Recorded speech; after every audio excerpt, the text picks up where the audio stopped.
Hello, dear friends. Assalamu alaikum.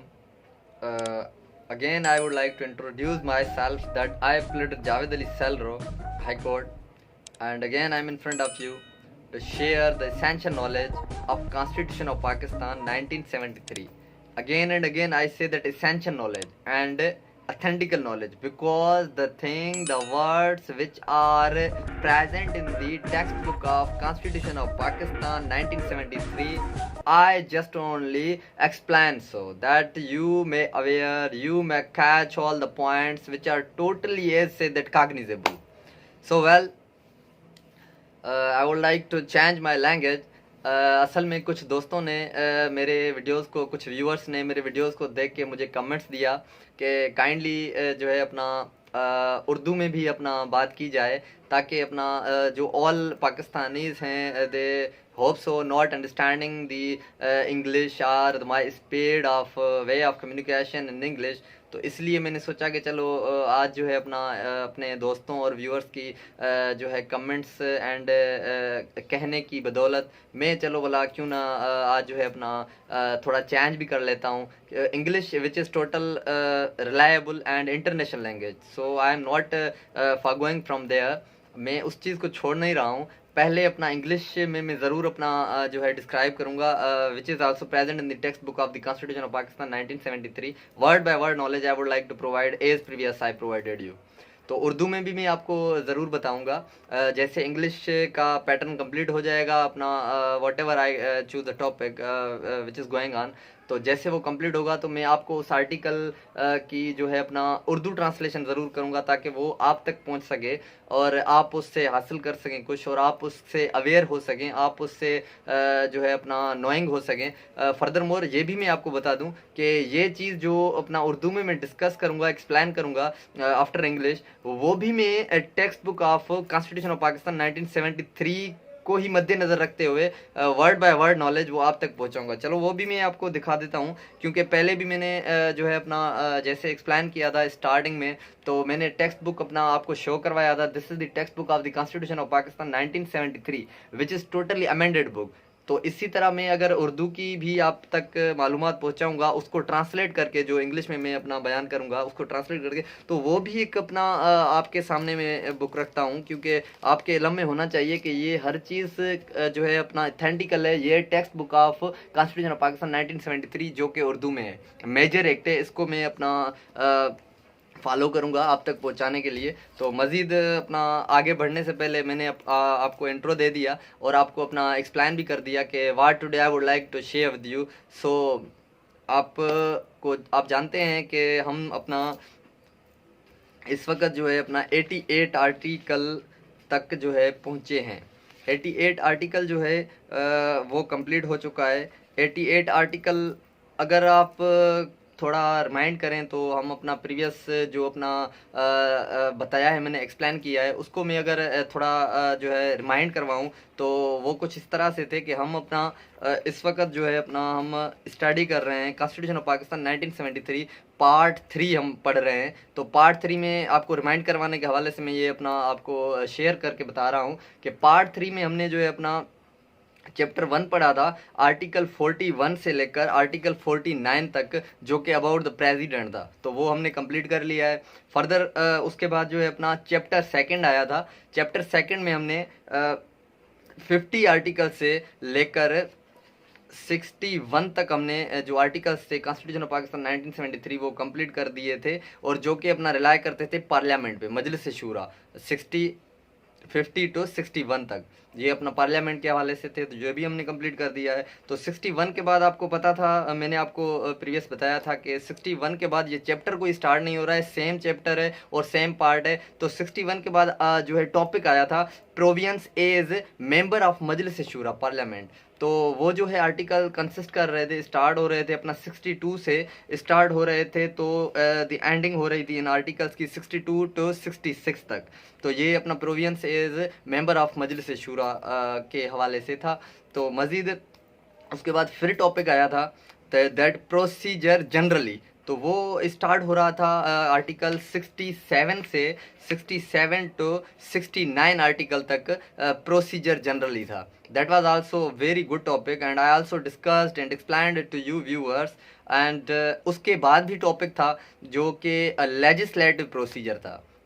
वो legislative procedure जो था वो कंसिस्ट करता था आर्टिकल स्टार्ट हो रहा था आर्टिकल 70 टू आर्टिकल 70 से स्टार्ट हुआ था और अपना दी एंडिंग हुई थी आर्टिकल 77 तक.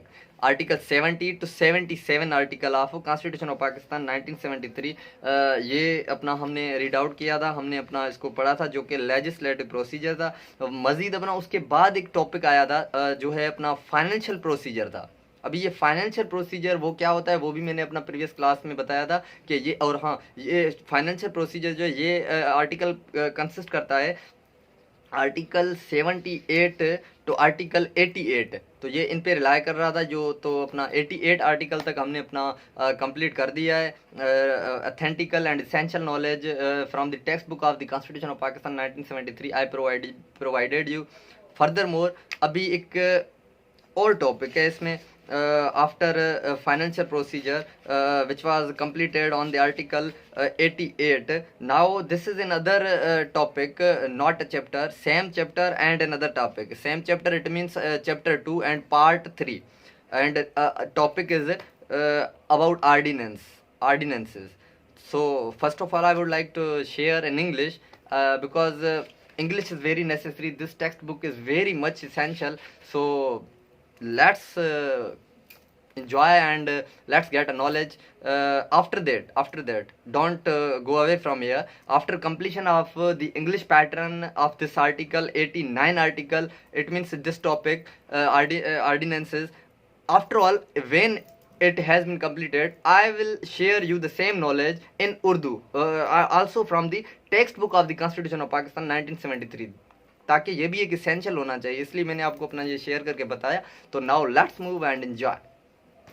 So topic is ordinances. Amazing.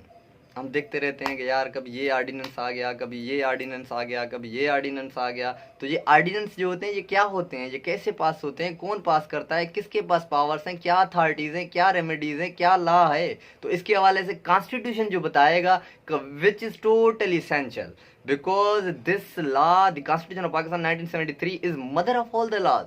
सारे जो लॉज हैं इसको ज़रूर फॉलो करेंगे क्योंकि नंबर 1 पे होता है constitution. Every countries constitution is number 1 law.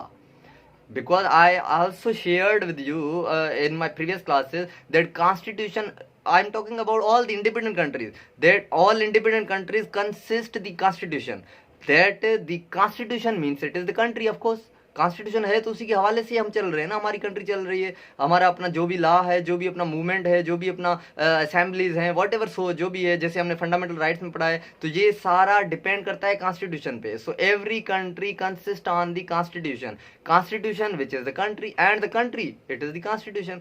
So ordinance क्या होता है, ऑर्डिनेंस के बारे में आज हम पढ़ लेते हैं. चलो let's move and come on. Ordinances, article 89 of Constitution of Pakistan 1973. What is this? Power of President to promulgate ordinances. This is power of the President to promulgate ordinances. Now what is this? Article 89 sub-article 1. The President may accept when the Senate or National Assembly is in session if satisfied that circumstances exist which render it necessary to take immediate action, make and promulgate an ordinance as the circumstances may require. After all, Article 89 sub-article 2, an ordinance promulgated under this article shall have the same force and effect as an act of Majlis-e-Shura, Parliament, and shall be subject to like restrictions as the power of Majlis-e-Shura, Parliament, to make law. Wow. But every such ordinances shall be laid, subclass 1, class A, subclass 1, before the National Assembly if it contains provisions dealing with all or any of the matters specified in class 2 of Article 73. and shall stand repealed at the expiration of 120 days from its promulgation, or if before the expiration of that period a resolution disapproving it is passed by the assembly upon the passing of that resolution, provided that the National Assembly may by a resolution extend the ordinance for a further period of 120 days, and it shall stand repealed at the expiration of the extant period, or if before the expiration of that period a resolution disapproving it is passed by the assembly upon the passing of that resolution, provided further that extension of a further period may be made only once. Subarticle 2. Before both houses, if it does not contain provisions dealing with any of the matters referred to in subparagraph 1, and shall stand repealed at the expiration of 120 days from its promulgation, or if before the expiration of the period a resolution disapproving it is passed by either house upon the passing of that resolution, provided that either house may by a resolution extend it for a further period of 120 days, and it shall stand repealed at the expiration of the extended period, or if before the expiration of that period a resolution disapproving it is passed by a house upon the passing of that resolution. Again provided further that extension for a further period may be made only once. Subarticle B. May be withdrawn at any time by the President. Wow. Subarticle 3. That was not subarticle B, that was class B. Now subarticle 3. Without prejudice to the provisions of class 2, which I have read. Class 2. Now class 2, class A. Class 2, that was previous. And now subarticle 3, class A. An ordinance laid before the National Assembly shall be deemed to be a bill introduced in the National Assembly, and class B. An ordinance laid before both houses and subparagraph 2 of paragraph A of class 2, as I have read it, shall be deemed to be a bill introduced in the house where it was first laid. So this was a topic about the ordinances, and the topic ordinances contain only a single section, a single article, 89 article. So 89 article is about the ordinances. Very nice and very authentical knowledge I have provided you, which is present in the textbook of the Constitution of Pakistan 1973. Word by word knowledge, whatever present, whatever written in this textbook, I just share. So I just explain before you viewers, and it has been completed. We have read about the part 3 chapter 2. Chapter 2 part 3 has been completed. Now part 3 and chapter 3 is going. Now I shall share this about the part 3 in next session, in next class. But before going forward, I would like to just, as previously I mentioned that I share this knowledge on the recommendation of my viewers, that I should have to explain about the essential knowledge in Urdu also. तो ये मैंने English में तो मुकम्मल कर लिया, अपना जो ऑर्डिनेंस के बारे में 89 आर्टिकल था वो मैंने मुकम्मल कर लिया। अभी हम चलते हैं अपना दोस्तों की अपना रिकमेंडेशंस पे, जो व्यूअर्स हैं मेरे उनकी रिकमेंडेशंस पे मैं उर्दू में बात कर रहा हूँ, ताकि वो भी आप तक अपना मैं पहुँचा सकूँ जो अपना एसेंशियल नॉलेज है अपना constitution of Pakistan 1973। And also I show you the book, जैसे कि मैंने बताया कि कॉन्स्टिट्यूशन ऑफ पाकिस्तान 1973 का मैंने जो भी अपना वर्जन उठाया है वो ऑथेंटिकल है, बिकॉज ये अभी उर्दू के हवाले से अपना बुक है, टेक्स्ट बुक है, तो ये भी मैं अपना आपके सामने शेयर करता हूँ। अपना जो 89 आर्टिकल हमने पढ़ा कॉन्स्टिट्यूशन ऑफ पाकिस्तान 1973 का, तो उसके बारे में अभी आप उर्दू में जो है हासिल कर सकते हैं नॉलेज। तो हमने किस हवाले से पढ़ा है कि ऑर्डिनेंस जो आर्टिकल है, टॉपिक था ऑर्डिनेंस, और जो आर्टिकल है वो 89 आर्टिकल था। 89 आर्टिकल के हवाले से मैं आपको बताता चलूं कि 89 आर्टिकल सब आर्टिकल 1, सदर सिवाय जबकि सेनेट या कौमी असम्बली का इजलास हो रहा हो, अगर इस बारे में मुतमिन हो कि ऐसे हालात मौजूद हैं जिनकी बिना पर फौरी कार्रवाई ज़रूरी हो गई है, तो वो हालात के तकाजे के मुताबिक आर्डिनेंस वज़ा और नाफिज कर सकेगा। गुड।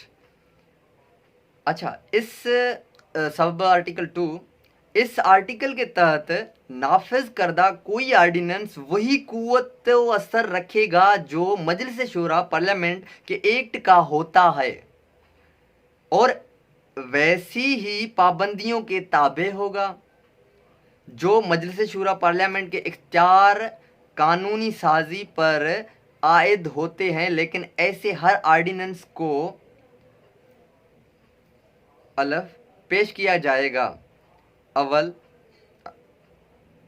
कौमी असम्बली के सामने अगर उसमें आर्टिकल 83 के शक, नंबर 2 में मुसरा मामलात में से सब या किसी से मुतल्लक अहकाम शामिल हों और वो अपने नफाज से 120 दिन के इख्तिताम पर या अगर असम्बली की इस मुद्दत के इख्तिताम से कबल इसकी नामंजूरी की करारदाद पास कर दे तो उस करारदाद के पास हो जाने पर मनसूख करार पाया जाएगा।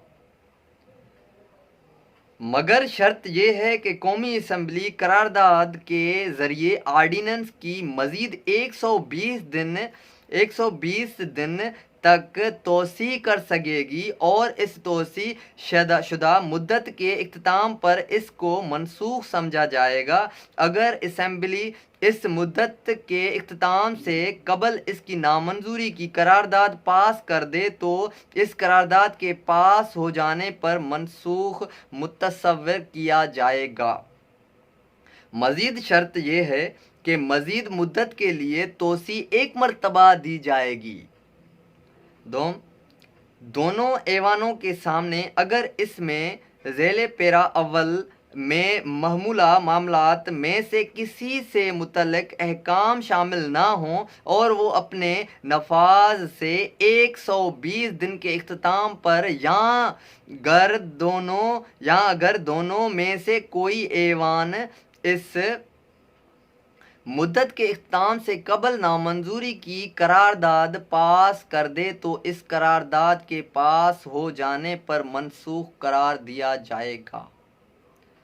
मगर शर्त यह है कि कोई भी ऐवान करारदाद के ज़रिए इसको मज़ीद 120 दिन के लिए तोसी कर सकेगा और इस तोसी शुदा मुद्दत के इख्तिताम पर इसको मनसूख समझा जाएगा या अगर ऐवान इस मुद्दत के इख्तिताम से कबल इसकी नामंजूरी की करारदाद पास कर दे तो उस करारदाद के पास हो जाने पर इसको मनसूख मुतसव्विर किया जाएगा।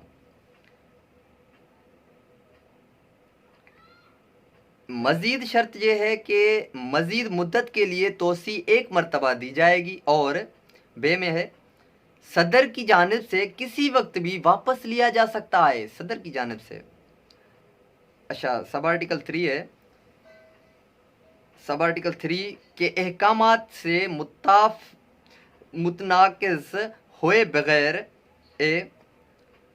सब आर्टिकल 2 के पैराग्राफ ए के ज़ैली पैराग्राफ ए के तहत आर्डिनेंस कौमी असम्बली में मुतारफ़ करदा बिल मुतसव्विर होगा और शक और मश्क नंबर 2 के पैराग्राफ ए के ज़ेले पैराग्राफ 2 के तहत दोनों ऐवानों के सामने पेश करदा कोई भी आर्डिनेंस ऐवान में मुतारफ़ करदा बिल मुतसव्विर होगा जबकि पहली दफ़ा पेश किया गया था। तो ये अपना मैंने उर्दू में भी ट्रांसलेट करके बताया मैंने अर्ज़ किया कि मैं वो चीज़ बता रहा हूँ आपको, वो चीज़ बताने का मुतारिफ़ करवा रहा हूँ जो चीज़ text book of constitution of Pakistan 1973 में अवेलेबल है। वर्ड टू वर्ड नॉलेज मैं आपको प्रोवाइड कर रहा हूँ। पहले मैंने जो है अपना जो है इंग्लिश वर्जन को अपना जो है रीड आउट किया, एक्सप्लेन किया आप व्यूअर्स के सामने। फर्दर मोर मैंने अपना व्यूअर्स की जो है अपना रिकमेंडेशंस पे, उनकी अपना कहने से मैंने जो है उसको अपना उर्दू में भी ट्रांसलेट करके आपको बताया, और वो भी मैंने अपना अथेंटिकली बताया, क्योंकि वो जो प्रेजेंट है अपना कॉन्स्टिट्यूशन ऑफ पाकिस्तान के टेक्स्ट बुक में हालात और वाक़यात को मद्देनज़र रखते हुए मैंने उस चीज़ को अपना जो है आपके सामने एक्सप्लोर किया, एक्सप्लेन किया। और उम्मीद है कि इस बार आप जो मैंने मॉडिफाई किया सेटिस्फाइड होंगे। अगर हाँ इन केस कोई भी आपको और इशू फेस कर रहे हैं अपना मेरी जो है एक्सप्लेनेशन से,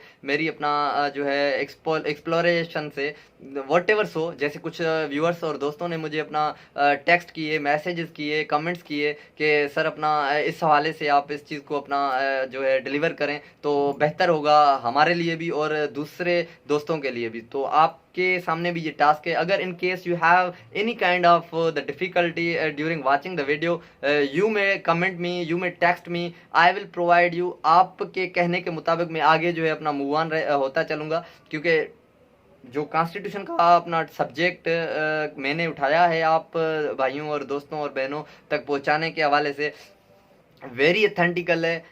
hope so you understand, you all are learned, so I just provided you the thing which is present in the textbook of Constitution of Pakistan 1973। पहले तो मैंने उर्दू में नहीं अपना जो है शेयर करता था द नॉलेज, बट अपना कुछ दोस्तों और व्यूअर्स के अपना कहने को मद्देनज़र रखते हुए मैंने उसको अपना उर्दू में भी अपना आपके सामने ट्रांसलेट किया है। और उम्मीद है कि you like this video, and thank you so much for watching, and thank you so much for your compliment. अगर कोई ऐसी बात हो तो आप कह सकते हैं। I am here to provide you the thing which you understand, the thing which you satisfied from that thing. So I am here to provide you, to explain with you, and spare a time for you viewers only to share my authentical knowledge which is present in the textbooks of Constitution of Pakistan 1973. Thank you so much for watching, and thanks for also compliment. Thank you friends and viewers.